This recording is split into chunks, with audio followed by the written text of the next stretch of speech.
Spoiler Sleepover is sponsored by Gore Clown Shop. Do you love all things horror?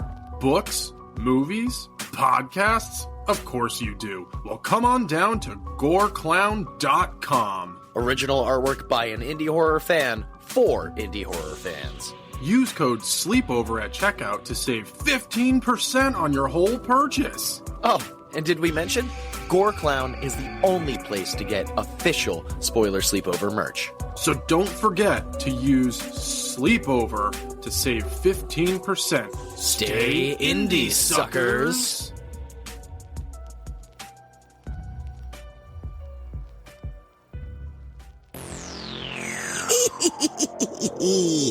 Greetings, ladies, gents, and our non-binary friends. Welcome to Spoiler Sleepover, part of the Nerdcast Network.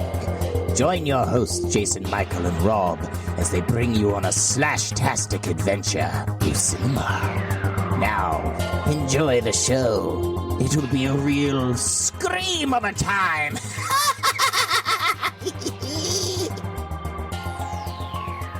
Welcome back, everybody, to this week's episode of Spoiler Sleepover. That's Rob. That's Jason Michael. And here we are to talk about the final in the Child's Play / Chucky franchise, Cult of Chucky. Isn't that right, Rob? It sure is. Sad ending. Maybe I'll do a little ticky-tacky on my synopsis of the series, because Kick some talks. This movie, boy howdy, does it just go, hey, did you enjoy that? Well, here's the end, and leaves you fucking just with your dick in your hand. You're just like, what? I'm sorry? You know, I do recall watching this movie. I don't recall me doing that while watching it. just putting that out there. Today we'll be talking about 2017's Cult of Chucky. But before we do that, we got to jump into a little what's been keeping you up at night. Jason Michael.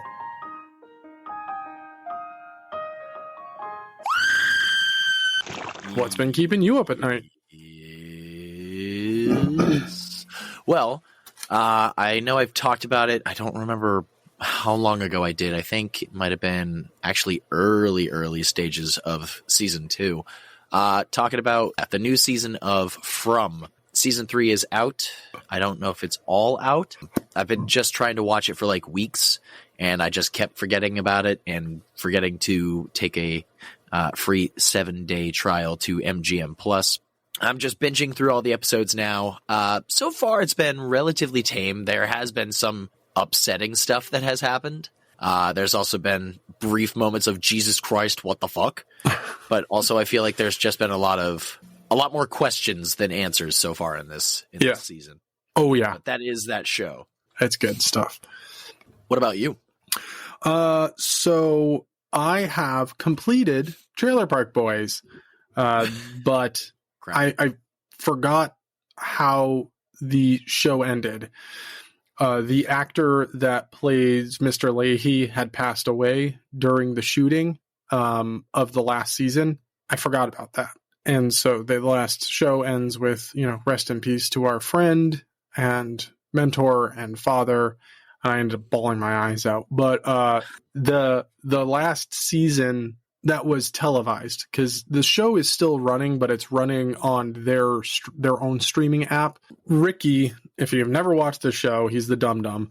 All of the guys were trying to live life without breaking the law, like without doing crime, just make money legally. And aside from Bubbles almost always doing that and not ever wanting to break the law, Ricky was the one really trying and took a job in the trailer to get rid of, they had a rat problem. And he was like, my dad always said cow shit was the way to get rid of rats. He put a ton of cow manure under all of the trailers, which obviously made the park smell terrible. But the cows were apparently on a special diet and realized that there were magic mushrooms growing out of the cow shit under all the trailers. So literally an entire trailer park, each trailer had a ton of magic mushrooms. And so he was like, well, this is a lot of money.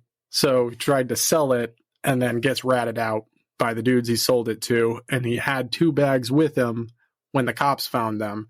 And so it was him and Julian and Bubbles and Jacob and Corey and Mr. Leahy and Ricky all in an RV together. And he pulls out these 2 giant baggies, and it's just like, well, what do we do? If they find us, this is like life in prison sort of shit. And Ricky's like, well, we got to eat them. And so all of the guys eat all of the mushrooms, and then it just cuts to them behind bars, freaking out, like, when is this shit going to kick in? And they're like, I don't know.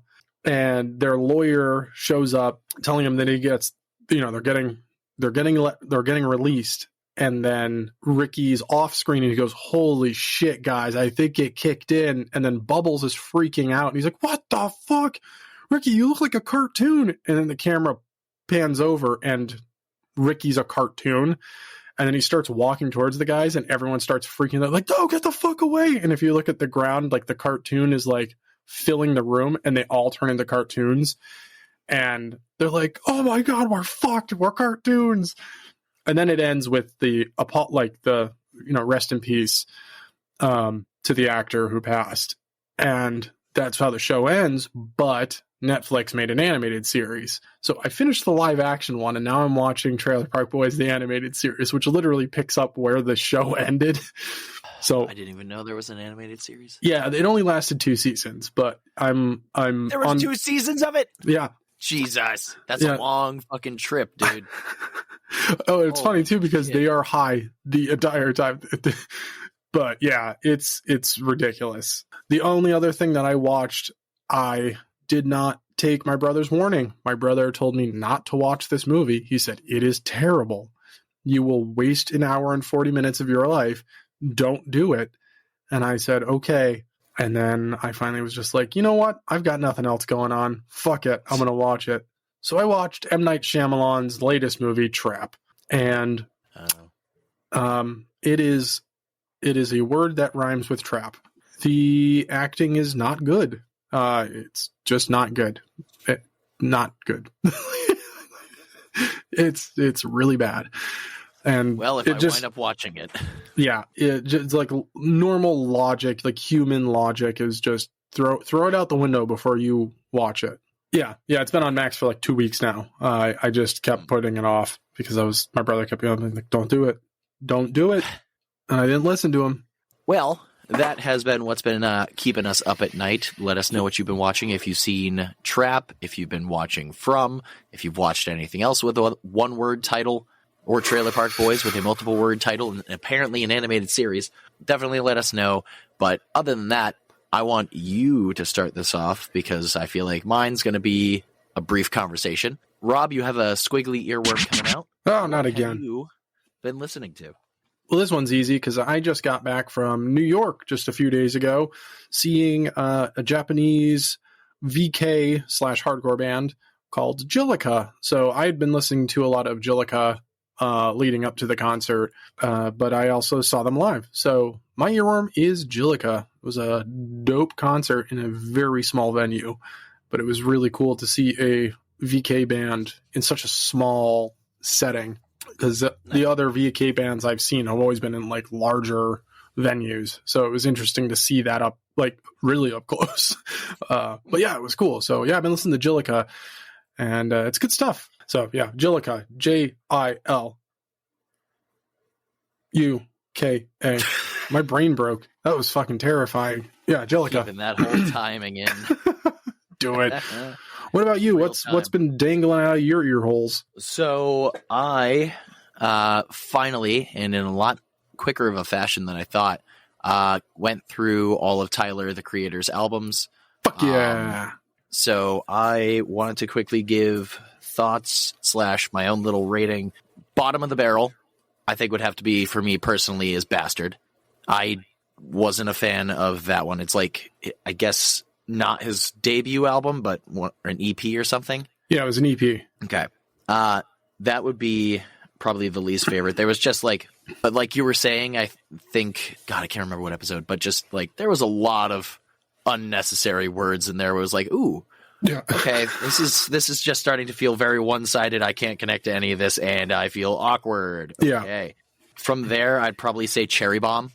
I thought it was an interesting step, but I feel like it was more just music than anything else. Like, I don't really remember much words, which sounds weird because I know there's a lot of rapping in it, but still. Then probably Wolf. I liked Goblin better than Wolf. And then I'd probably say Igor. While it was very quick, it felt very funky at the same time. Yeah. Like it was like one of those things where I just kept going, ooh, okay. Ooh, yeah. And it was over and I was like, oh, all right, on to the next. I loved Flower Boy. Oh, wow. Like, yeah, no, I based on your wording, I was like, oh, okay, well, we'll see. I loved Flower Boy. I thought that was a great album. And then I would say, re-listening to it for the second time, driving out to Maine yesterday, I would say Chromacopia, which is a tremendous album after listening through and going back and listening to this whole trek. It's tremendous. But I really, really loved Call Me If You Get Lost. Yeah. That's a fucking fantastic album, right? Yeah, that's my number one is Call Me If You Get Lost. Like, Jesus Christ. Baudelaire. Sir Baudelaire. And then it just flawlessly transitions into Corso, and I was like, okay. Yeah. Ooh, vibing with it. It was awesome. That's awesome. I loved that little trip. That was great. Good. I'm glad you took the assignment and ran with it. It's they're I had homework. Yeah, Cherry Bomb is definitely the bottom of the barrel for me. It's not my favorite album at all. It's a bit of a strange one. Good tunes in it. Like the music was good, but it was like just felt more like an instrumental almost. Well, and that's the thing is like Tyler, his name comes from the fact that he is a creator. He does everything himself. He makes his own beats, all of that stuff. And that at the end of the day, listening to any of his music, if you take the lyrics out and you just listen to the beats and stuff, the beats are fucking flawlessly amazing. Yeah. He really has an ear for making things stick out. And I really appreciate that about him. A lot the same way that like MF Doom did, going on a hip hop journey because you're still new to this. And I'm going to take you back in time and I'm going to give you your next assignment at some point. So stay tuned, folks, for Jason Michael's new rap and hip hop journey. And I'm gonna educate you. I'll make it easy for you. I won't give you anything too insane this time. So, but yeah, I'll think it over and I'll find you something really good, something that you'll dig, because I'm starting to pick up on what you're clicking with. So I'll find you. I think I know where your niche may be, and I'll feed into that. That's what we've been listening to. Go listen to some old school hip hop and rap and some Tyler the Creator, Childish Gambino, Wu-Tang, Q-Tip, Fork Face, Knife Hands. I don't know. If there's not a rapper named Fork Face, there needs to be. There's about to be. Wiki woo. Yeah, that's what we've been listening to. Let us know what you've been listening to, and we are moving on to Creepin'. I was like, are you starting it soft too? So, Rob, you were telling me that you have something you want to tell us about. Yeah, so this is a cool one because it kind of feeds into this season, but also feeds into your love for video games. So my top 3 favorite horror movies or franchises of all time being The Blair Witch, John Carpenter's The Thing, best movie fucking ever, and the Child's Play franchise. Back in the early 2000s, there was a Thing video game that came out. It is fantastic. The video game takes place after the events of the movie, and you are going out to try and figure out what happened, basically. It's a murder mystery game, basically. The Thing is still there. It's still alive. They kind of like spread it out a little bit more, so you kind of have like a face huggery feel throughout the game. So there's Thing. Yeah, it's a really cool game. It's dark. You have a heat meter, all of that stuff. It's really awesome. So like when you go outside, it's so cold, you can only stay outside for a certain amount of time. You only have a certain amount of flares, and it's night the entire time you're playing the game, so it's hard to see. It's awesome. It's like, it's great. Anyway, it is getting remastered. It's getting re-released. It's getting remastered. I am so amped to fucking play this new remastered version, but yeah, there's a remastered version coming out. I am fucking amped. Sweet. When I played it, when it first came out, it was on Xbox. And I mean Xbox. Full stop. Not 360. Not One. Not 790, not 69, not 420, not 666. It was the original Xbox was on that game, on that system. I missed some generations, apparently. Jesus. Yeah, me too. Yeah, I don't know if it's sticking to Xbox, if it's going to be on all systems. I mean, I have an Xbox and I have a Switch. I just hope they don't do the old PlayStation's kind of sucky unless you like sport games and Spider-Man. Yeah. You know what I just thought about? And it's going to be a really, really sad thing. Well, a couple days ago in the world of horror, unfortunately, at the time of this recording, we did lose Tony Todd. Yeah. The Candyman himself, unfortunately, passed away. Speaking of Spider-Man, he also voiced Venom. And apparently Venom is getting its own game, I think, in 2025. Who knows what they're going to do now. But yeah, a loss to the horror community. Huge loss to the horror community. It you saw our post on Instagram, but it literally hit me like a ton of bricks. Like all of the air left my body when I found out. That was huge. I feel lucky that I got the opportunity to meet him once. I just wish I had the foresight to just pay the $25 and get a photo with him. But he's genuinely a nice human being, honestly caring. He didn't stand behind his table. He stood next to his table, which I thought was really cool. Tony was an amazing guy. He did a lot for the horror community. He did a lot for community in general. But yeah, it's a huge loss. Genuinely upset about it. Like, I think I'm cried out.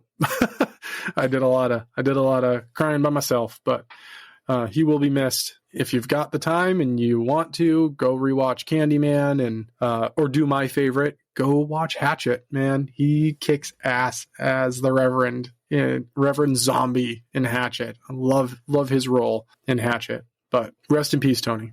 Rest in peace.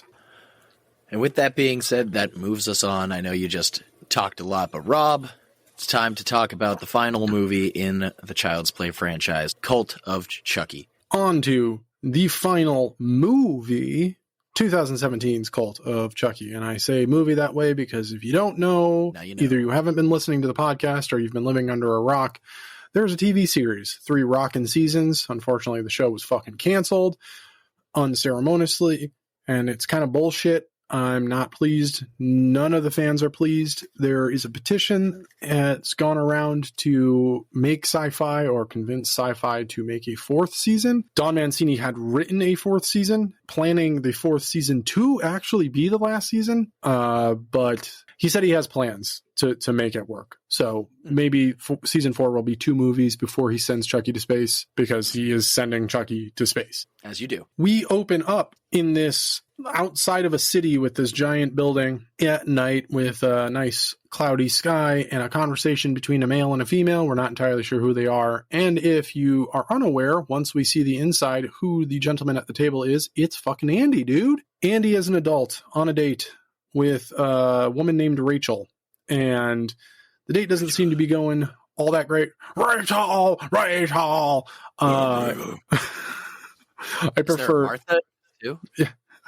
I just prefer when Harvey Dent's burning and he's just screaming her name. Rachel!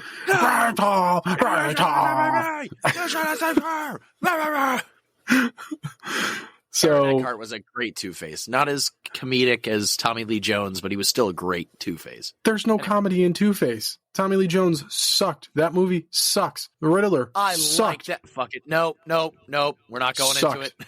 Sucked. Shut up. Batman and Robin was great. Horrible movie. Nipple suits. Yeah. Terrible movie. Long story short, Rachel Googled Andy to find out about, his childhood, his past.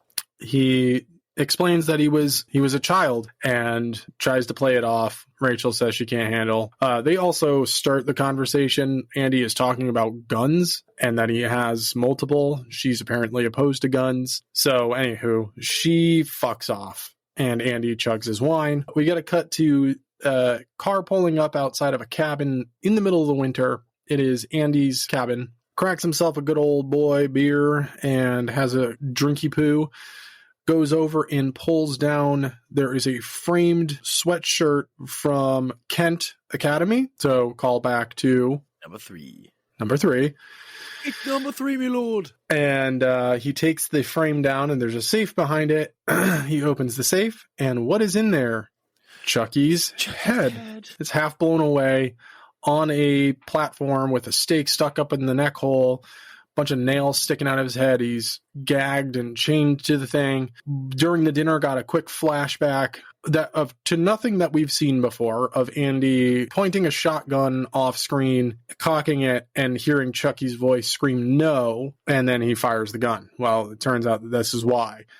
Andy is smoking a good old joint, and Chucky asks for a toke off of it, which I don't know what it's really going to do or how he's inhaling, because he's a head.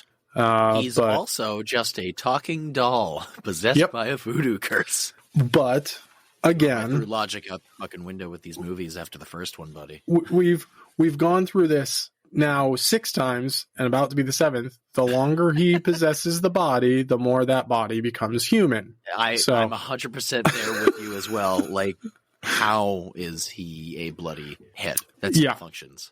Yeah, that is. It's a strange one. It's cool. He looks fucked up. I really enjoy it. Chucky does his normal Chucky thing and taunts Andy, asks about Rachel, says his funny little line, I guess we'll never find out if she was a natural redhead. Andy decides, he's like, yeah, well, sometimes you just gotta stay home on a Friday night with your friend till the end, and then grabs a blowtorch and just starts burning Chucky, well, what's left of Chucky's forehead. We cut over to Nika. She's back again. She's in a mental hospital. She's strapped down to a medical table and hooked up, and she's getting electroshock therapy. We get a little voiceover of her, talking to a therapist about that she realizes this was just delusion that she had made up so that she could deal with the fact that she killed her family, and it wasn't actually Chucky. We know that that's not true. We are also not sure why she's agreeing or saying any of these things. Weirdly enough, we actually don't find out why until into the movie why she believes any of this. And when we find out why, boy, howdy, is it fucked. That therapist is... Yeesh. At that moment, the therapist then tells her that she has done a really good job getting past all of this and admitting her wrongdoing in the situation, that she's showing improvement. And so she is getting moved to a minimum security facility, which is great to most people, but knowing that security is minimum, not so great.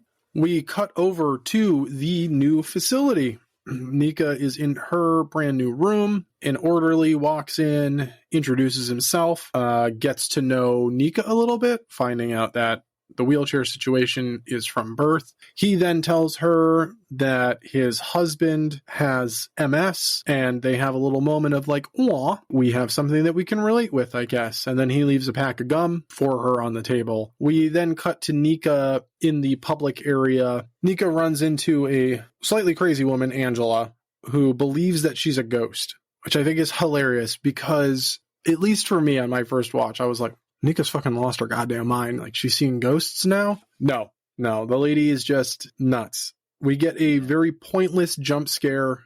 I don't really like it. We meet Malcolm, who appears literally from the bottom of the screen, jumps up and tells Angela to kick rocks.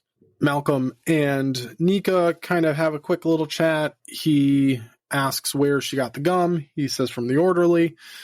Immediately. Way to go. Yeah. Malcolm then says that this nurse is his angel, and, Angela was found on the streets. He was also homeless. If it wasn't for this nurse, he'd be lost. And she gives him a cigarette. And then we get a really weird cut to them banging in a stairwell. Yep. For why? Like, it holds no anything to the plot in any way, shape, or form. It's just strange. It doesn't, done. Yeah. So we never know if Nika got that cigarette or not. She got something else, though. It's just weird. It's the only moment in this movie that I'm like, for why? This wasn't necessary. We didn't need this. Yeah. Now we're over in a group therapy session. This conversation is 1,000 different directions. So I'm just going to narrow it down. One of the women in the group therapy wants to know why Nika killed her family. Like, that's it. Just why'd you do it? Why should I trust you? Nika doesn't really like get an answer across other than, I felt jealous and I had a lot of anger towards my sister. And I guess I channeled it that way. Then we find out that Angela's in the room laying on a therapy couch and says that she spoke with Chucky on the phone. Chucky said that he is coming for her, that he will be visiting soon. And everyone just thinks that she's knucking futs. At this moment, we don't realize what a shitbag the therapist is. So he pulls out a Chucky doll that actually says, "Hi, I'm Chucky." Also not in the good guy voice. If you didn't pick up on that, it's a completely new and different voice. I don't know if you picked up on that, but it gets better because they asked, "Did you make it say that?" And he's like, "No, one in 3 were named Chucky. I paid extra for this." And then they asked, "Where'd you get it?" And he says, "Hot Topic." Now, it's a double joke because there were Chucky dolls you could buy. They weren't the actual size of a good guy. They were a little bit smaller. You could buy them at Hot Topic. They didn't talk, but they looked like Chucky, not a good guy. When they first started making good guy dolls that you could buy, you could get them at Hot Topic, but they didn't really have the licensing for the voice, just the likeness. So they sounded fucking off. So that was a like, haha, like, you guys remember when you did this shit before you got the licensing right? Which I thought was I still find amusing. But to anyone who doesn't know that would look at it and be like, that's not even a good guy voice. Well, no, it's not. It's the Hot Topic voice. That's why it was a double dig on that. You're right. Madeline, one of the women that is in the group therapy session, immediately goes, "Oh, that's my baby," which is very strange. Yeah. At first, we're like, what the fuck? And then just takes the doll and says it's her baby the entire time. We then get another quick cut elsewhere, and Malcolm is talking as somebody else says that his name is Michael and that he's got to go swimming soon. He's got a meet coming up and the Olympics. And this is when we get that quick realization as to why Malcolm is here. He is known at the facility as Multiple Malcolm. He has multiple personalities. And for some reason, all of the personalities that we get to see throughout the movie are affluent, famous, rich people. It doesn't just have like, "Hi, I'm Malcolm," and "Hi, I'm Charlie. I have an addiction to sniffing feet." It's like he really thinks he's a famous person. It's a bit of a change. It's interesting to have that character added because in the moment, at least for me on my first watch, when I first watched the movie for the first time, I was like, "Yee," like Nika slept with this guy. And who did she sleep with? Who did he think he was? Like, Nika is brought to a visiting room. She is told she has a visitor. She's not entirely sure who it is. Walks into the room, and we get a shot from behind this person's head, and she's then told, "This is Mrs. Valentine." Okay, and this is why I let it in this way, because I knew you were going to have a feeling. I want it. Go on. I just don't care about Tiffany anymore. Like, Bride, it was okay. Seed, it was like, okay, all right. But it's like, and then just why has she been here the past 2? I don't know. I just feel like I'm over Tiff. And then seeing her come into play later, and it's another one of those moments of just, okay. I know there's some grand plan that we don't see by the end of the movie, but still. You understand her role with this storyline in season 1 of Chucky. Just to jump forward. Waiting for the payoff, really. That it's like, okay.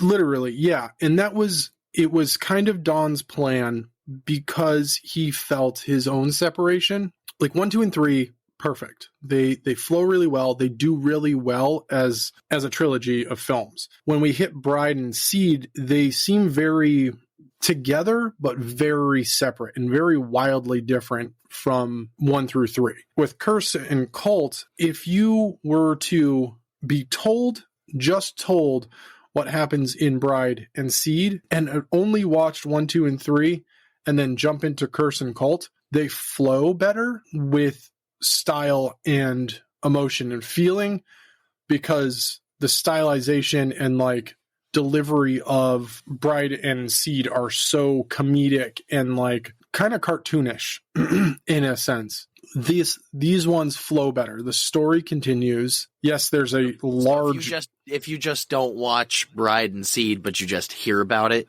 it's a more fluid viewing experience. Yeah, 100%. Because the mood and the aesthetic of 1, 2, and 3 are identical. Like that was his Don's move going into Curse and Cult was, I need to get back to my roots of what I was doing with this in the first place.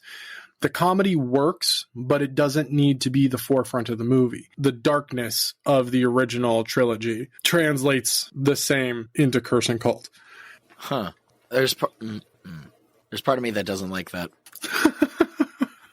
Like, yes, that thinking about it now, it makes sense, but at the same point, it's like, well, then what was the fucking point of those two movies? To tell a story. Don had the ideas. He wanted to tell a story, and so he did. Arguably, I mean, our ratings for Bride and Seed aren't the highest. I still have fun with them for what they are. They're comedy slashers. They're horror comedies. That's literally what they are. They are horror comedies. 1 is a horror film. 2, it is a horror film. 3, it's a horror film with a couple funny lines. Then you get into Bride, and it is a horror comedy. You get into Seed. It is a horror comedy. Then we hit Curse. It's a horror movie with, again, a couple funny lines. Like, you have your mother's eyes. They're always too fucking close together. Like, that's a funny line, but it's still a horror movie. This is a horror movie. The funny hits towards the end of the movie, and you're like, huh, that's pretty funny. But as a whole, it's a horror film. It's even a mystery film. Like, the tension is built through Cult. Because the whole time you're going, what the fuck, what the fuck, what the fuck? And then a reveal happens and you're like, oh, fuck that shit. Nika goes into the room. We find out that Tiff is there. Human, Tiff, Jennifer Tilly. Tiff is there. We find out that she has been Alice's parental guardian. Meaning, Curse, we see that Chucky finds Alice and decides to play hide the soul. While Tiff is now in this room with Nika, she then tells Nika that Alice is dead. She asks why. Nika asks why, and Tiff gives her usual Tiff response and says, I think it's because of a broken heart, but then hams up the tears, typical Tiff fashion, faking it. But then reveals, hey, she wanted me to give this to you so you would have a reminder of her, and hands Nika a good guy doll. Oh boy. So this now count 2 good guys in this facility. Nika is not pleased, is in utter shock to find out that her niece is dead. She yeets the Chucky across the room. Wants nothing to do with it. Therapist picks up the Chucky doll, brings it to his office, puts it down, leaves the office. Camera stays on Chucky's face. Chucky blinks, kind of a bit of like a nefarious look on his face, and looks off screen. We know at least one of these Chuckies is the real Chucky, and it happens to be this one. I've been wanting something to bring me back into the Child's Play franchise, and if after last Child's Play episode, it was very, very bleak. I will say this one is better to me personally. Yeah. Than Kurt's, but not by a lot. There's just a lot of me looking and going, what the fuck is it? Why? What? Who? What? When? Why? I was more confused than anything. Oh man. There's also a part coming up where I just, while watching it, just threw my hands up and went, what the fuck? I think you might know. It's a line. And I just went, well, that's fucking stupid. All right. Well, we get the OG Chucky cam. We see the orderly sitting at a desk with headphones on, lights behind him shutting off. You know, the ominous, scary hallways. Then we get the Chucky cam walking down the hallway, opens up a drawer that's just labeled sharps, opens it up and takes a scalpel, starts walking down the hallway, and there is Ghost Angela, or just Angela, who believes she's a ghost, and sees Chucky walking down the hallway, and does exactly what she did with Nika at the beginning of the movie. Like, can you see me? Don't be scared. And Chucky is just like, are you fucking kidding me, lady? You're crazy. Like, I am a fully animated 3-foot doll talking, holding a scalpel, and you think I'm scared of you? And then we get an answer, which is awesome. He goes, you must be the crazy bitch I talked to on the phone. Go back to the fucking group therapy thing. Turns out Angela wasn't actually fully crazy. She actually talked to Chucky on the phone. Like, he told her, she relayed the message, but of course, because she's knuckin' futz, nobody believed her, but it was true. And he was like, I'll come back for you. I did get a chuckle out of that. That's it. You know what? Fuck it. I'm coming back for you after this. She's a special shade of what the fuck. Yep. Chucky, of course, goes into Nika's room. The only reason initially we know she's in Nika's room is because he looks up and sees a framed picture of Alice that she was given as soon as she got to the facility. She was allowed to have that. He has the scalpel and he's creeping up to her bed and realizes that a spoke from her wheelchair wheel is broken off, and then walks around and realizes that Nika has cut her arm proper to kill herself. She had to go in there with that. Yeah. And she's kind of dipping out. Looks like the blood is seeping, leaving her body just enough, and there's a pool of blood on the floor. And then we get a blurry point of view from Nika of Chucky being like, no, you don't get to get off this easy. And then it's day. Yeah. And Nika wakes up with the orderly being like, hey, it is time to wake up. You've been sleeping. She seems shocked. Her sleeve is down. She pulls it up and she has been stitched back up. Looks down at the blood that is still on the floor. And there is a note written into her blood that says, not so fast. Then an alarm goes off and Nika goes into Angela's room, where we find Angela holding the spoke from her wheelchair, from Nika's wheelchair. And she has her arm cut and she is dead. And there is yet another message in her blood that says, Chucky did it. So we then get a cut back to Andy in his home with the Chucky head. And he's watching surveillance video of himself with said Chucky head, with Nika's fucking therapist, trying to prove her innocence. Like, look, she's not crazy. This is real. And he keeps stapling or nail gunning the Chucky head, and it keeps screaming, and nobody believes him. Therapist is like, this cool trick, man. Like, Hollywood is crazy how these things work. We cut back to the hospital. There's another group therapy session where everyone is blaming Nika for Angela's death, saying that, you know, she's basically bringing an illness. She brought an illness into a place with a bunch of sick people, and it's spreading, more or less. We now have established there are 2 Chucky dolls, and both are in this therapy session. Madeline is still holding the one that saying that it's her baby, and then we have the other one. And Nika clearly at this point is aware, like, she's not fucking crazy. She didn't project anything onto a doll, that this is real. Like, her reality is her reality. It's real, and wants the therapist to prove that it's just a doll. So he pulls out a lighter and holds it to the hand, and it starts to smoke and turn a little black. And then he removes the lighter, and she's like, no, don't stop. And then his hand starts melting. So cool little bit of follow through is that hand remains melted the entire movie, which I fucking dig. I think that's awesome. Buddy. Then she freaks out because there's no reaction. Chucky has trained himself to just be a doll when needed.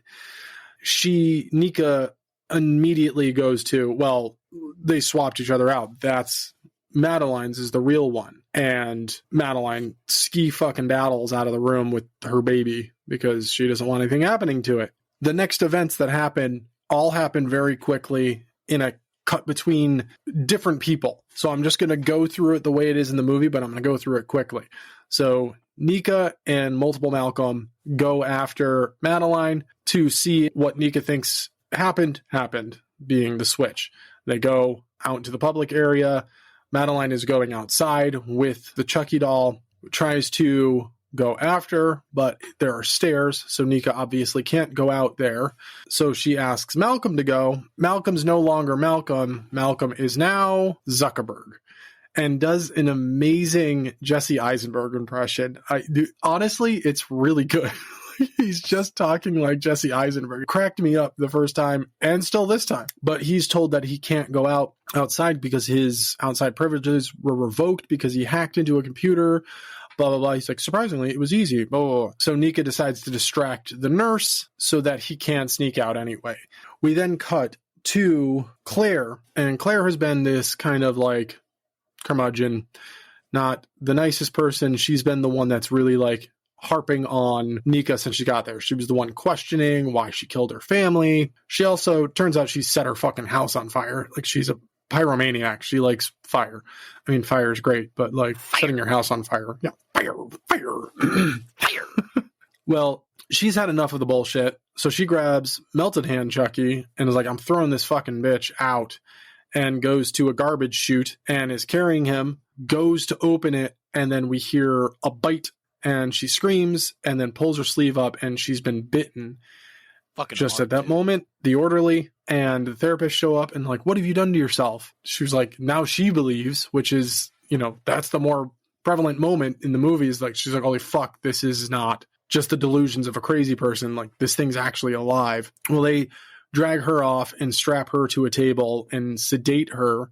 And in doing so, also bring that Chucky doll and put it on a chair in the same room. And then in horror movie fashion, let's leave the area.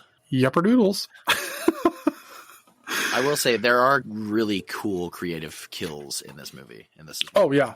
We cut back. Malcolm is outside with Madeline, and we see that Madeline, right before Malcolm approaches them, Madeline is like holding the Chucky doll to her ear, like it's speaking to her.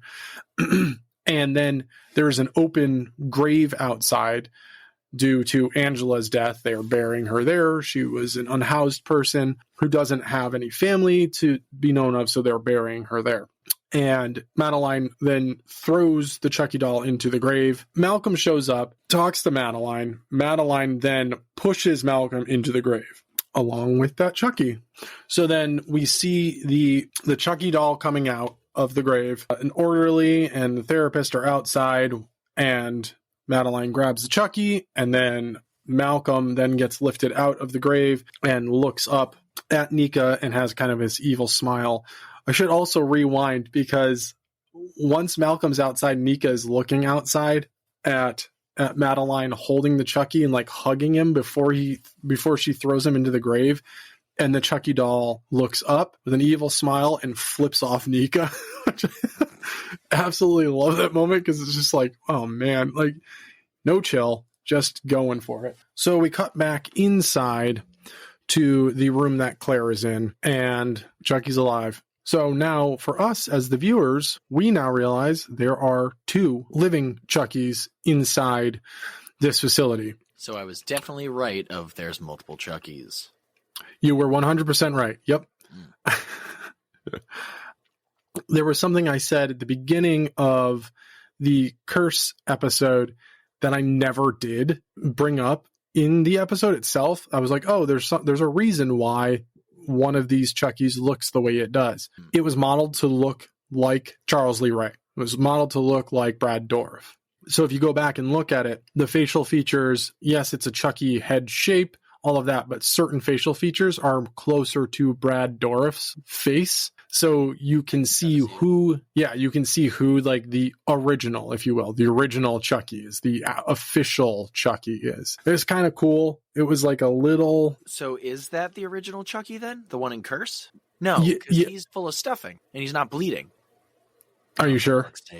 So this is what you were saying. Attic Chucky, the one who has all the prosthetics pulled off and all the stitches. In Curse? There were multiple Chuckies in Curse. Yep. Because again, if you go back, there are certain scenes where after the plastic bits have been pulled off, you see a Chucky who doesn't have stitches. This is why I stand by it. The movie shot very well, and it goes so quickly in certain moments that you don't notice small details. It's like the multiple Michael masks in H2O. Yep. So Chucky, shower Chucky, that meets Alice for the first time, not original Chucky.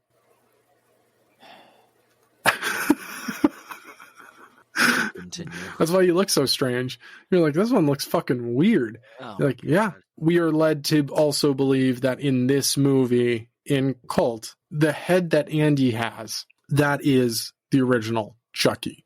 Which, at this point, is from which timeline? Like, which one is that? Because...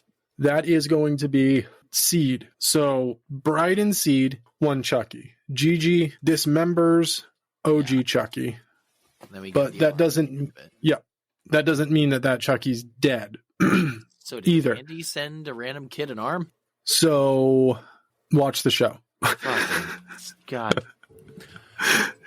Yeah. Tiff, as much as you're sick and tired of Tiff holds a very important role in all of this, being the fact that she is human and can move around normally in her day-to-day life. She's able to orchestrate a lot and do a lot for Chucky. I mean, we see it in Curse, the fact that she, is shipping Chucky to specific places.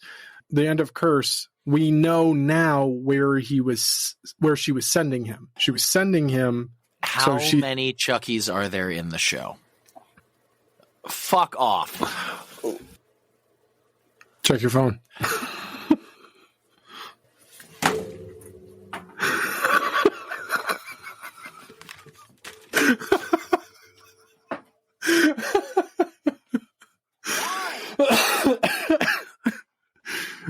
Ladies, gents, and our non-binary friends, Jason Michael has just thrown his headphones off and walked away. I don't like it. Oh, he's back. All right. Yeah.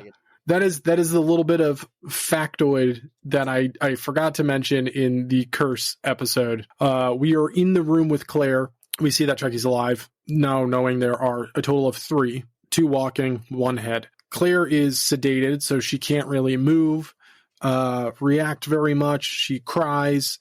Chucky looks around the room, grabs a can that it says compressed, and he goes, does this mean what I think it means? And right before this, we get to see that there's a skylight above the bed. So he slams the can on the opening and down on the ground, turning it into a projectile, shooting it through the skylight. And we get a really cool slow motion shot of the glass falling towards Claire, and a giant piece of the glass decapitates her. Her head rolls, bumps into Chucky's foot, and he gets a great line of, sometimes I even scare myself.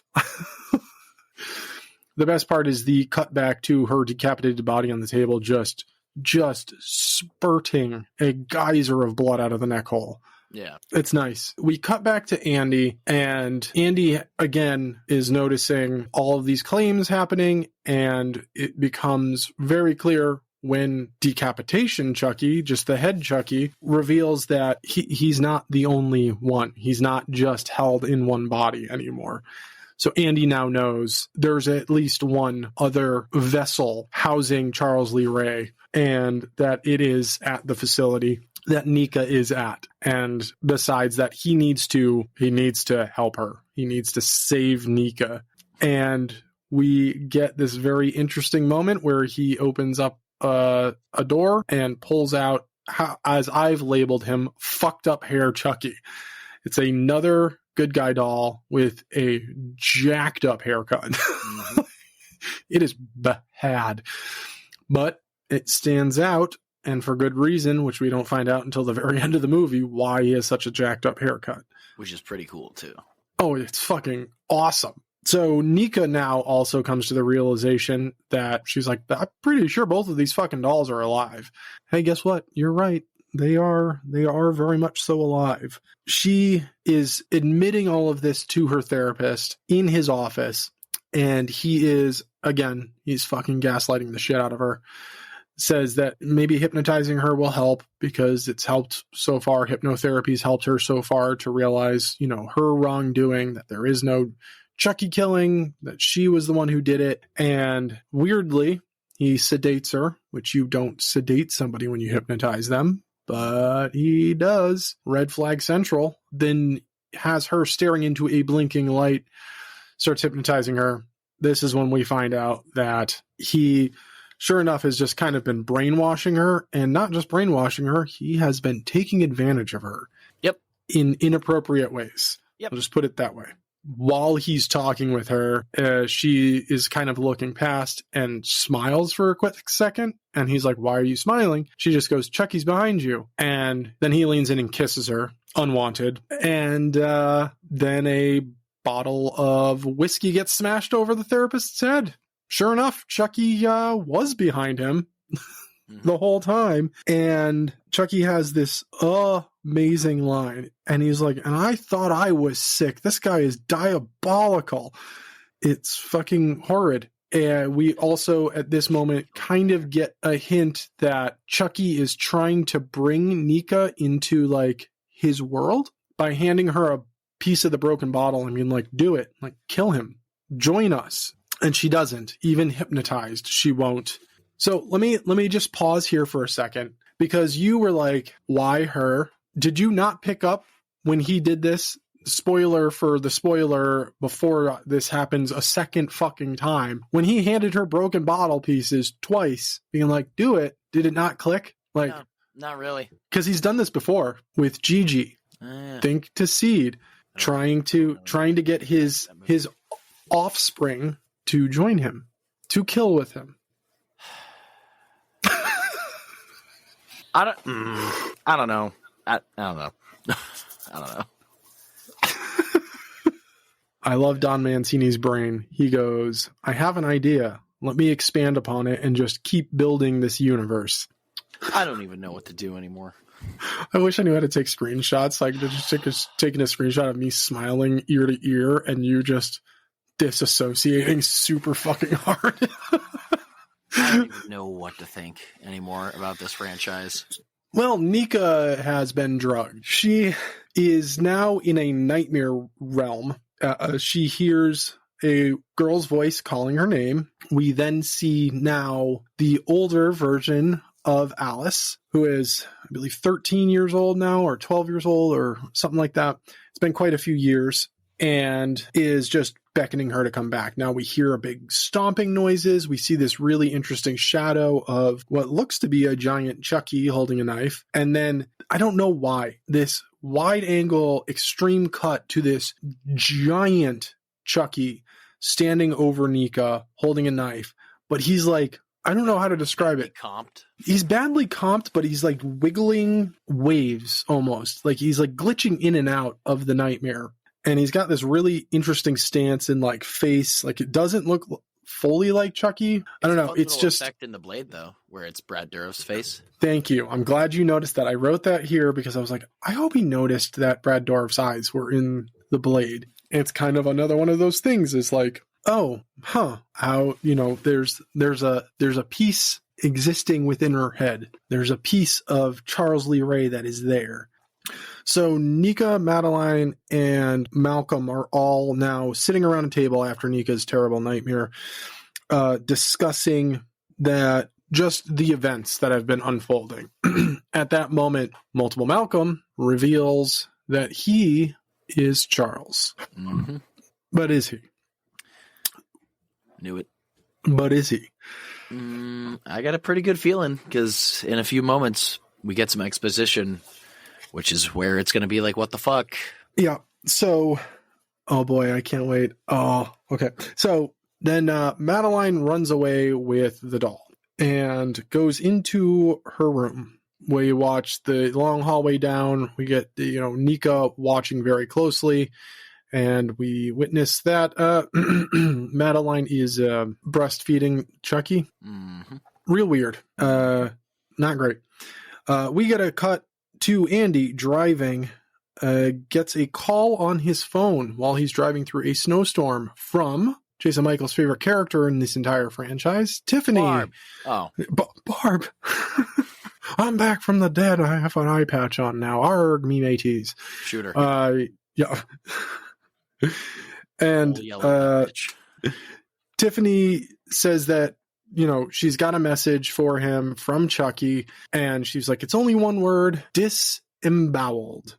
Andy, admits to Tiff that he's coming for her as well. He's like, fuck this shit. I'm a one-man army. I'm here to kill Tiffany. I'm here to kill fucking Chucky. I'm here to end this shit. We cut back to Madeline still, well, I guess wrapping up her breastfeed session with Chucky. But the camera is now in the room, and we hear a suckling noise, which is 1,000 times more disturbing, because that means Charles Lee Ray has decided that this is exactly what he wants to do. That's just weird on so many fucking different levels. She stands up, puts Chucky into bed, and we get a view that she has a little spot of blood on her shirt. So I don't know if that was blood that Chucky had from doing something else, or if this was just he was biting down on her. Yeah, we don't really get an answer. It's just weird. Then we see that, she's talking to the doll, and we get a close up of Chucky's fist, and he makes the angry Arthur meme fist, and she looks at the doll and says, "A boy's best friend is his mother," and then smothers him with a pillow. And we get to see, the Chucky arms and legs kicking and struggling. And then at this moment, that's when the nurse and orderly and therapist walk in and make Madeline confront the fact. We find out the real reason that she is there is that she killed her own actual child. Just wanted to bring some peace, I guess, in her fucked up head. That was how she was viewing what she had done to her child. Nika rolls into the room, flat out, is just like, he's not dead, he's playing. The pillow gets removed, and the good guy's doll's eyes are shut. He's still alive, but the therapist then thinks that the best course of action for this therapy for Madeline is to bury the good guy so that she can bury her emotions and her feelings of her killing her own child. So they do. They bury Chucky in a small grave. Andy shows up at the facility, says that he's there to visit Nika. Security guard's like, "Visiting hours are over, bud. You gotta go." And he's like, "No, you don't understand. I'm here to help." He's like, "Too damn bad." And he goes, "Fine, then I'm trying to admit myself." And the security guard's like, "Kick rocks, homeboy." I said, "No." And then Andy was just like, "How about a knuckle sandwich?" And just punched him straight in the dome piece. And Andy's being locked up in the facility because that's how that works. No, that's not how that works. That's insanity. You call the police and you get him arrested. Plot progression. Literally. We get cut back to Nika staring out the window at the grave, watching to make sure. She knows that Chucky was alive, wants to see it alive. The ground starts moving, and then the other Chucky arrives and sedates her. Mm-hmm. We're cut to the therapist, who now has gotten a package in the mail, opens it up, and it's fucked up hair Chucky. We have another Chucky on site. There are now 3 on site. We cut back to Madeline's room, where she is holding the good guy shoe, a Chucky shoe, and crying, and she drops it and goes under the bed. Here's a moment that something could happen, but it doesn't happen. And the nurse walks in and is just like, "Look, you can't have that. Therapist said you can't have it. You're on suicide watch. You've got to be good." Then the nurse leaves, and as she shuts the door, grave Chucky, all dirty and with his ratty ass hair, just so happens to be in the room, just hanging out. Teleporting and shit. Yeah, he unburied himself and walked out. It's almost like this place doesn't have enough cameras. Yeah, seriously. He says, they just don't get us. She says, "A mother's love never dies." And then he says, "Even when you kill them." And we get this moment where he's not entirely sure what's going on, but apparently Madeline has had enough of living. She does briefly mention if she was dead, she'd be with her baby that she killed.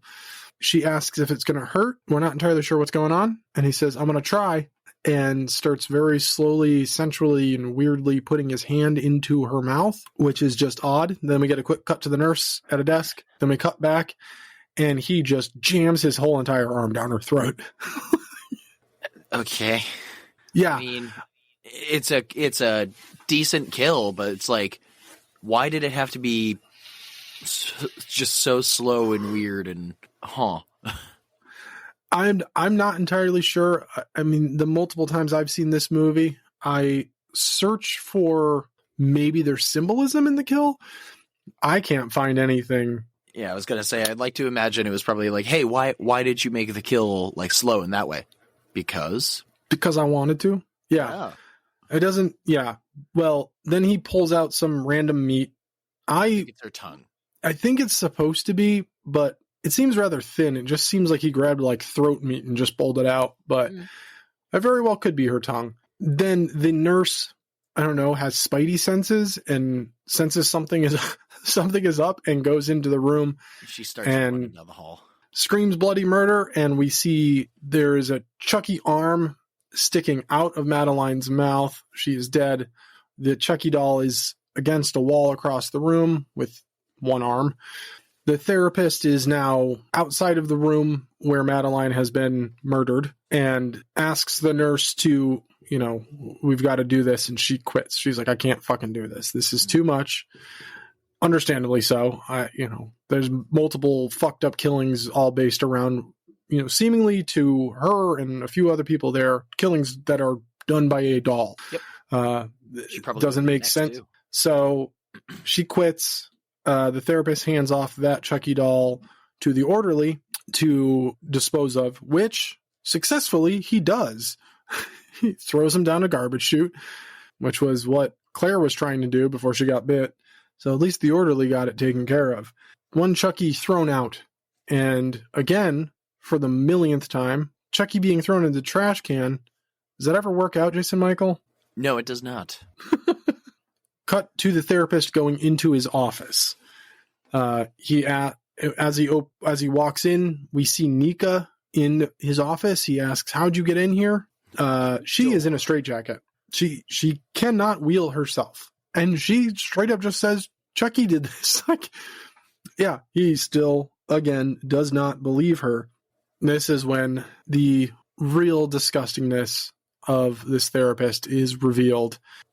And long conversation of, I missed our little sessions, blah, blah, blah. Pulls out a box that has red high heels in it. And homeboy's got a foot fetish and kisses her feet, puts a heel on. He gets another bottle broken over his head. This man really shouldn't have glass in his office. No. And the best part is she was telling the truth. It was Chucky. Chucky has the best fucking line. He says, I can't with this guy. I don't know if I should fucking kill him or take notes. I hope you're not going to take notes because it's horrendous. No. Yeah, and that's not Charles Lee Ray's MO. He is a fucking serial killer. It's at this moment that the second Chucky enters the room. We now have Nika. We have 2 Chuckies in the room. Scratch that. We have 3 because then we realize fucked up hair Chucky is on the desk. Chucky 1, bottle break Chucky, we'll call him that, looks at one-arm Chucky and is like, yo, wake that guy up.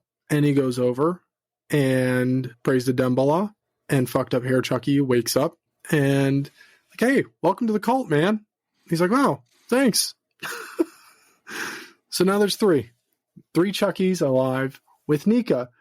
Now bottle break Chucky again attempts to hand Nika, frees her first of all, takes her out of the straitjacket and hands her a piece of the bottle and says, hey, do it. It's right there. Do it. And she refuses. She was like, no, I'm not doing it. I'm not going to kill because you want me to fucking kill. Pretty sure this is where he explains how this happens. Yep. Explains that I can't remember the phrasing, but it was basically any being that has 2 legs, we can do this to. Through, again, he goes of voodoofordummies.com. Yeah, voodoofordummies.com. You want to hear the best thing ever? No. They made the website a reality. When the movie came out, you could actually go to voodoofordummies.com. That's where I threw my hands up and went, what the fuck? Yep. That's fucking dumb. That's so dumb. It was a voodoo curse and book, but now it's yeah. Anybody who knows how to edit Wikipedia can post anything. Fucking. I was praying for something that made better sense than that. It just felt like a cop out, and it was like, oh, I don't like it. Let's see here. You go back to 1, right? He killed the voodoo doctor priestess, who taught him how to do what he did when he was human. So from that point forward, all he's been doing is praying to Dembala for a new body, or, his essence was passed, in one way or another into a new doll. Every time he's been trying to play hide the soul, it's failed. We also find out in this moment that for the first time, it did not fail. He managed to pass his soul, part of his soul, into Alice. And we find out, sure enough, this wasn't just a word trick from Tiff and Chucky like they've done 1,000 times before. He says, it's great being a human, a human child, because you can pass off, and get by anything. But it becomes a problem when the person you're trying to kill is stronger than you and fights back. It seems that possessed Alice managed to actually kill a number of people, and one victim fought back and killed Alice. So then we get a cut outside, and there is a car out there that is running, and a security guard walks up to the car, and there's nobody in the front seat, no one in the driver's seat, and then looks into the back seat, and we see a Tiffany doll. Yeah, the bride of Chucky is sitting in the back. No axe wound in the forehead. That's correct. Another. No axe wound in the forehead. But what we do get is a shot from the inside of the car showing the security guard on the outside of the car.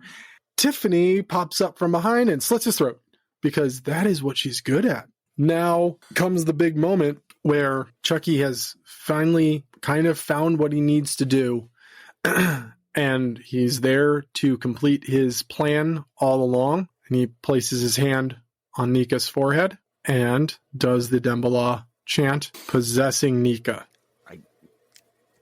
I don't know anymore. I love this moment too, because then Charles awakes within Nika, and we get this exorcist moment where she force lifts herself off of the wheelchair and stands. Now, whether the reason she can now stand and walk is because there's some voodoo power, I don't know. It's the only, I know this is going to sound real fucking far-fetched, it's the only thing that confuses me about this movie. Because it's just dude, she can't. Her legs. They correct. She hasn't used to fuck. Exactly. And so it makes no sense. Yep. They should be spaghetti noodles. And yet it's cool for the payout. The payoff that we get is cool. She has the red heels on. The therapist wakes up and looks up. Nika Chucky looks down at him, and with those really creepy red heels, repeatedly stomps on his face. Good. Boy, howdy, is this scene brutal. And goddamn do I love it. Nose caving in, face caving in, you get a steady top shot of the collapsed fucking head at the end of all of that brutality. It's pretty gnarly. We now cut to Nika Chucky out in the main area again, and Multiple Malcolm is out there saying, I killed her. And there is a drill inside of the chest of the nurse. He then reveals that he is Charles. That's exactly what he says. I am Charles Lee Ray. And Nika Chucky is like, no, you're not. And he's like, yes, I am. And he goes, no, you're not. I'm Chucky. And he was like, nobody calls me that. Now, you said something earlier, and I'm just going to lay this to bed for you real quick. Multiple Malcolm was never possessed. Charles Lee Ray goes by Chucky. He always goes by Chucky. That's what people call him. Before he was a doll, he was Chucky. He was just Chucky.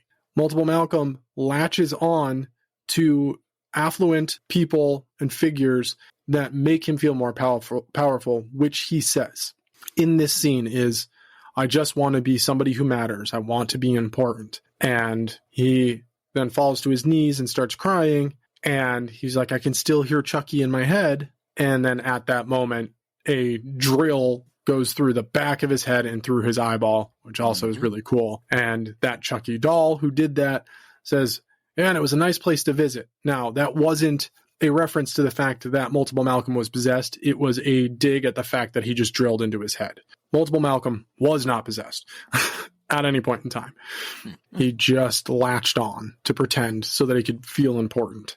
So when they woke up fucked up hair Chucky, the three Chuckies had a bit of a back and forth as who was going to kill Andy. He was like, look at my hair. And they were both like, yo, no, you're right. Jesus Christ, you got the worst of it. You get to take him out. So fucked up hair Chucky goes to Andy's room where he is now currently locked up, has a key card, goes in, throws scalpel at Andy's leg. Andy falls down, takes scalpel out. Chucky steps on the scalpel wound, which cracks me up every time, to go run and grab the scalpel. Andy fights back, holds his arm against the wall, and then just jams his hand into his fucking stomach and is reaching in and trying to rip through the plastic flesh of fucked up hair Chucky to get what? Oh, he hid a gun inside of him. And this is why the hair was different. So we could tell the difference between the dolls. Already knowing that there were multiple Chuckies, he needed that one to stand out. So this one has blood, like a lot of blood.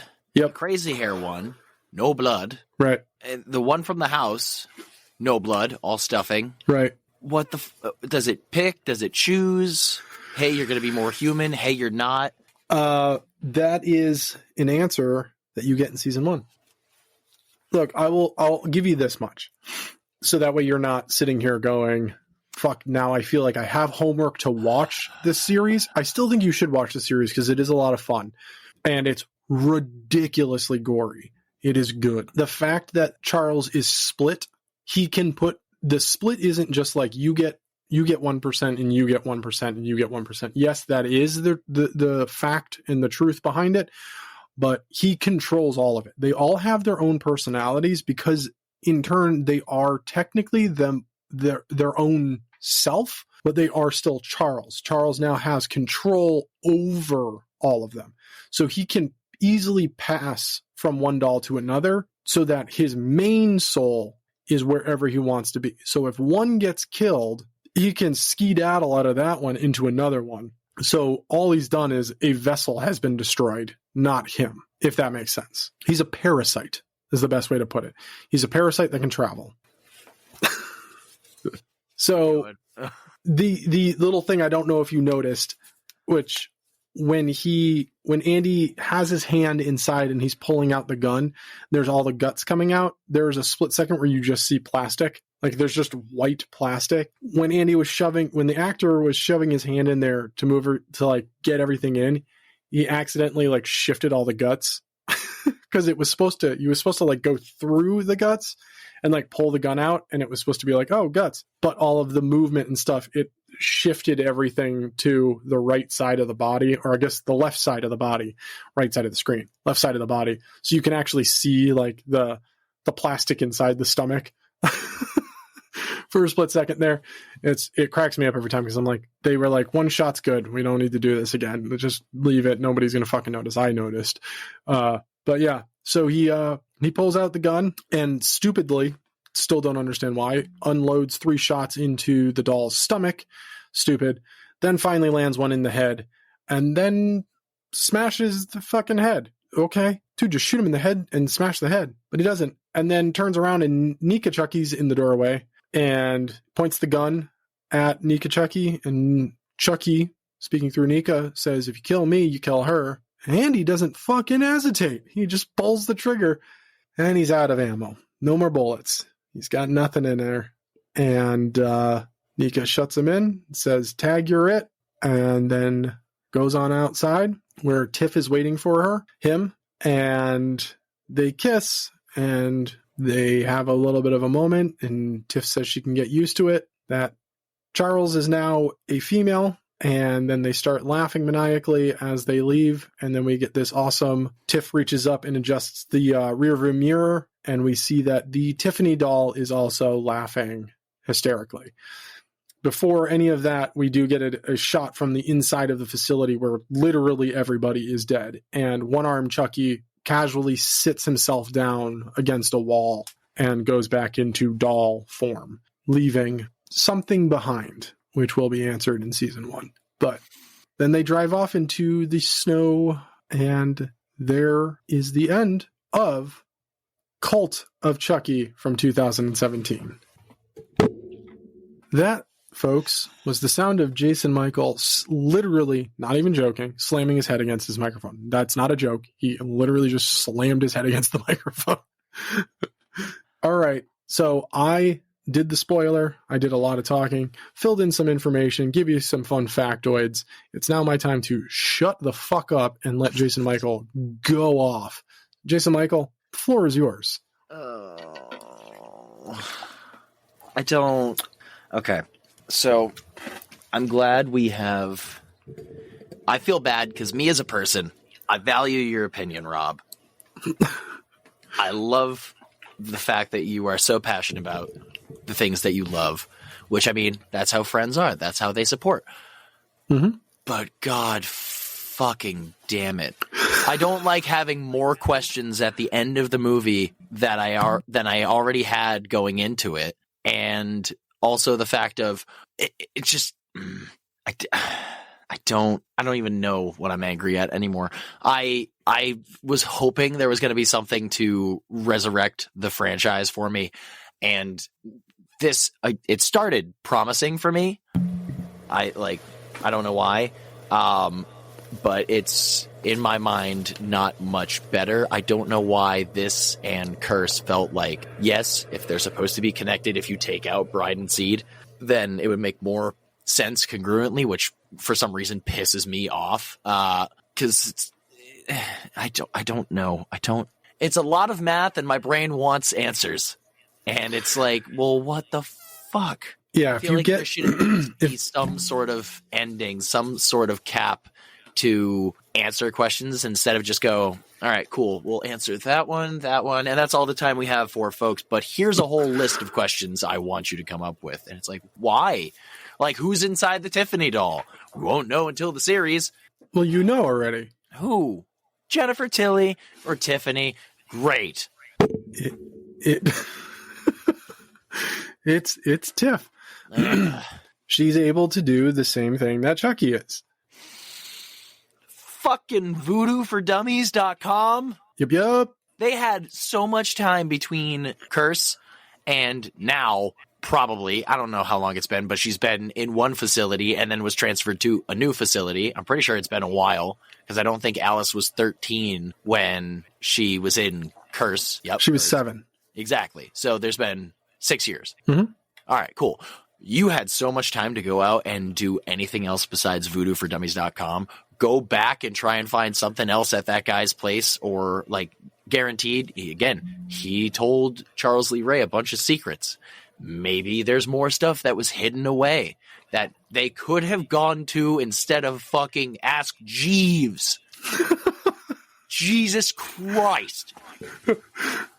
Yeah, I get it. I also see the other side of the coin on this one, where, yeah, it's a cop-out, but almost every single time, Chucky, in all the movies, has found the easy way out.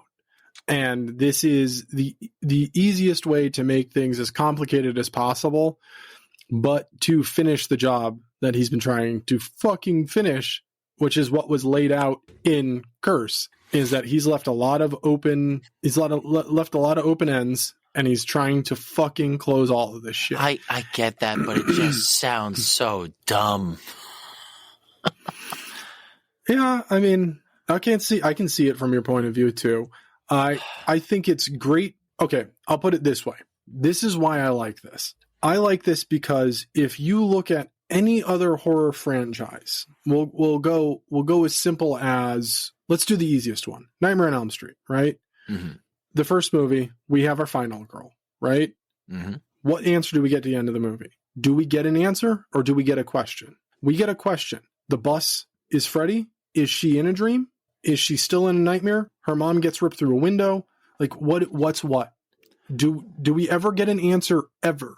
No, we don't get one for a few more movies when we find out that she's still the fuck alive. Okay, so what was the point of the ending of the first movie? Well, the point of the ending of the first movie was because there was only supposed to be one fucking movie. 2, whole new character, doesn't make sense. Freddy now wants to inhabit a human body. Is he actually inhabiting the human body in the first place? is it all a nightmare? Do we ever get an answer? I don't remember 2, honestly. We don't get an answer. 3, we immediately are now thrown into the fact that people can dream jump. People can control things and are way more aware that they're in a dream now. Don't make me hate Dream Warriors, all right? Dream Warriors is arguably, it's one of the 2 best ones. This New Nightmare is the best of them. I fucking love New Nightmare. Every horror franchise, original slasher franchise, all it did was leave open ends and then start a new story. Never gave you a conclusion. There's never a carry through. Don Mancini sought out to fucking change that. He made 3 movies back to back that did kind of carry things through. Andy shows back up. Andy's distraught. Andy's gone through hell and back. And then we just jump into Bride. No mention of fucking Andy. We're just introduced to a new character who we then find out is Charles Lee Ray's girlfriend. Now is a doll. Gets pregnant. Now we follow into Seed. There's a child. No mention of Andy. Nothing. So then he comes up and he goes, fuck this shit. I gotta follow this through line. It's been all these years later. Chucky has done all these killings, left so many people behind, but we never go back to them. Let's go back to them. Let's answer these questions. Let's try and fix this. How do I do this? And how do I turn it up to 11? So he brings back all of this stuff. Chucky's now out here cleaning up what he's left behind. Andy's still out there and has a vendetta, wants to not be seen as this crazy adult who was seen as a crazy child with a crazy memory, imagination. So Don is doing what others didn't do back in the day. And the key was there. Child's Play and Chucky, they're classics. They were in the slasher era where it was rinse and repeat, but he was ahead of the time by making sure there was a through line with the story of a fucking character, which they didn't do back then. I'm not downplaying or shooting down your thought process or logic. I'm just letting you know where Don's mindset was with which was he saw issues with franchises he loves, and he wanted to alleviate that and do something that hadn't been done yet. It's not for me. Fair enough. And it's not. And I knew that going into this. I didn't know that you weren't going to like it. The Child's Play franchise is divisive, man. I know that too. I'm the only person I've ever met and know that loves all of these movies. Like, yeah, I've got my issues with Bride and Seed, but as a whole, I love this franchise. I absolutely adore it. What you haven't seen yet is how Don makes all of these things that you don't like palatable and makes sense through the show. Yeah, he ties everything together so well that you're like, oh, okay. Because you're not alone. Like, a lot of people feel exactly the same way you do. And Don was like, well, I don't necessarily want that. I love what I've made, but I don't necessarily want that. I can find answers for everything. And so he has. So the TV series is out there, folks. 3 seasons. They're all streaming. You can watch them on Peacock. So Jason Michael, on a scale of 1 to 10 red heel stomped rapist therapist heads, how many would you give Cult of Chucky? Curse, I gave a 1. Cult, I give a 3. The only reason I give it a 3 is because the kills were great. The kills were really good, really brutal, and it felt cool to watch. There was a few other moments, like Fiona looks like her dad when she's inhabited by the spirit of Charles Lee Ray. She looks like Brad Dourif. She looks like Charles Lee Ray, which is sick. That's about it. You like how she's wearing what he's wearing in the first movie too? Did you notice that? I did. She's wearing the same scarf and trench coat and everything. It's fucking awesome. What about you and your red-heeled stomping hoedown? This is no surprise. This is a 10 for me. I fucking love Cult. I love Cult for so much. I love this movie. It's fun. It expands a universe. It expands a story. It gives you so much more.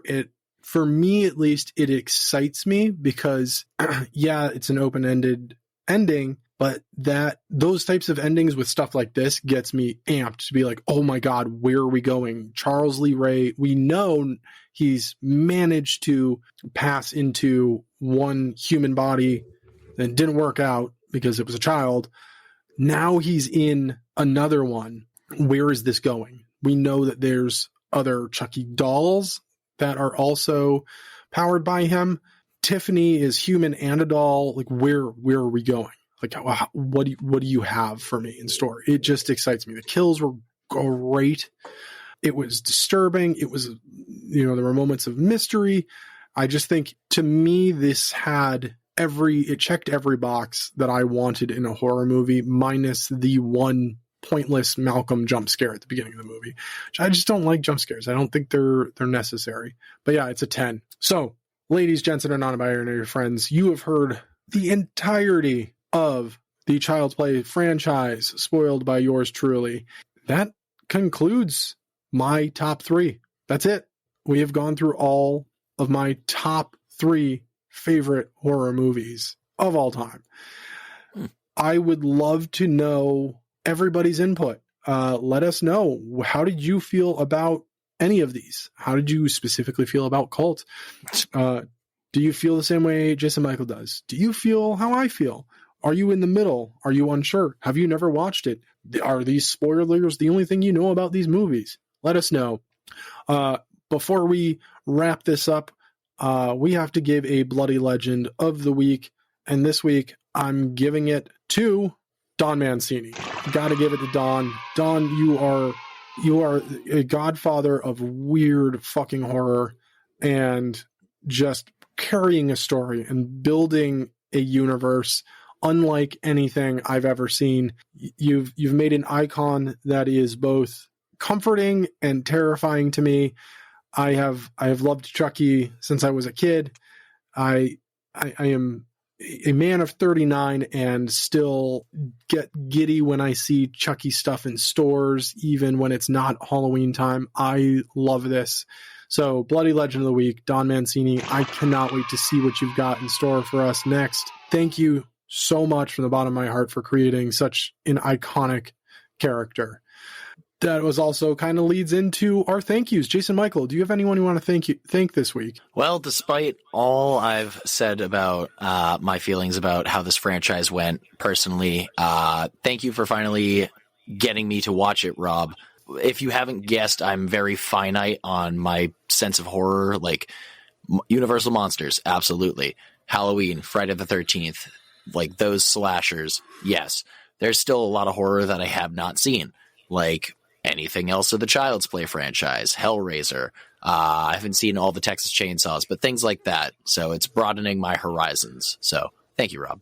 Absolutely. I'm glad I'm able to help, even though maybe this latter end of the journey wasn't so pleasurable for you. You bastard.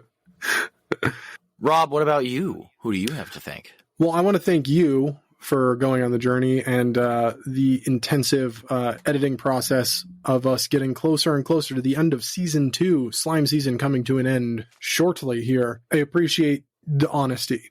I'm going to try not to get emotional. You know, a true friend is a true friend when they can truly be honest with you. Most people pander and try to not, quote unquote, you didn't hurt my feelings, but like they try not to hurt your feelings. I respect you and I appreciate and value your opinion all the time. I love the fact that our friendship and our brotherhood is such that we can just be honest with each other on things like this. I don't get heated. I love hearing stuff. There's probably a wider conversation to come about my completion of the Conjuring universe and the 3 movies I liked that everyone else hates. Because when I brought it up to you, you yelled at me. You were like, "You're wrong." This is like, okay. But yeah, thank you for everything, dude. Thank you for being my brother. Thank you for continuing to do this together. Like, this is an amazing journey. I love you, and this has been awesome. And I appreciate you and everything you do, and just for always being there. So, yeah, I think the thank yous kind of just going to sit there for now until we also mention thank you to Seamus Belial and Gore Clown. Our merch is up there. It's the only place you can get our merchandise. We have an amazing T-shirt design by Seamus himself, a really dope, super soft, very comfortable trucker hat. We have 2 beanies, One design has our logo on it. The other design just has our name on it. Those are both also super soft and super comfortable. We also have a zip-up hoodie that has Seamus's design on the back, and a pullover hoodie that has our logo and our lettering on it. So if you are looking to stay warm, go over to goreclown.com and get yourself some warm clothing. Don't forget to use code SLEEPOVER at checkout, save 15%. And in case you forget in the next 30 seconds, the ad at the end of this episode will remind you again to use that code. Jason Michael, what are we talking about next week? Well, in one way, shape, or form or the other, we will figure out how it's going to play out, but we will be ending my top threes by bringing back Dominique, and we will be doing a double feature of Halloween Kills and Halloween Ends. So whether it's one whole long episode or it's 2 episodes that release on the same day, like Bride of Frankenstein and Frankenstein, it's going to be there for your listening ear holes. So wrapping up the top threes, bringing back Dominique, Halloween Kills, Halloween Ends, to fittingly end our top threes. Top threes, closing out. And that will not be the end of season 2, suckers. We will be following up as we did last year, all December, talking about snow, Christmas, winter, horror. Welcome back to the winter horror land. We will be kicking it off with a really awesome special episode that we are both very excited for you all to hear. But until next week, sleep tight, suckers. I don't know what I'm doing. I was definitely thinking of also at the same point doing the Tyler the Creator. Call me when you get lost, suckers. Thank you for listening to this week's episode of Spoiler Sleepover. But the fun doesn't stop there. Go follow us over on Instagram, TikTok, and Threads. And of course, check out our sponsor, Gore Cloud, and use code SLEEPOVER for 15% off any Spoiler Sleepover merch. So until next time, sleep tight, suckers!